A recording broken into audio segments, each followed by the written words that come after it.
કરી રહ્યા છો તો સુરત એરિયાથી નજીક આવેલા રાધેકૃષ્ણ ઇન્ડસ્ટ્રીયલ પાર્કમાં ખુલ્લા પ્લોટના પ્રોજેક્ટનું આયોજન થઈ રહ્યું છે। નવો વિકસતો ઇન્ડસ્ટ્રીયલ એરિયામાં સૌપ્રથમ ડેવલપિંગ સાથેનો ખુલ્લા પ્લોટનો પ્રોજેક્ટ એટલે રાધેકૃષ્ણ ઇન્ડસ્ટ્રીયલ પાર્ક, જેમાં તમને સુવિધાઓમાં ડાઉન પેમેન્ટ ભરી પ્લોટમાં બાંધકામ શરૂ કરી શકો, સરળ હપ્તો, 12 મહિનાની કન્ડિશન, તમામ ટાઇટલ ક્લિયર, તાત્કાલિક દસ્તાવેજ, ભાડાની આવક માટે ઉત્તમ પ્રોજેક્ટ, નાની મોટી તમામ ઇન્ડસ્ટ્રીઝ માટે અનુકૂળ અને ઓછા બજેટમાં પ્રોજેક્ટ શરૂ કરવા માટે ઉત્તમ સ્થળ।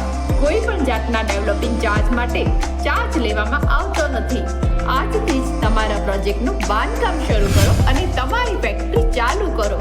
પ્લોટ બુક કરવા માટે આજે જ કોન્ટેક્ટ કરો।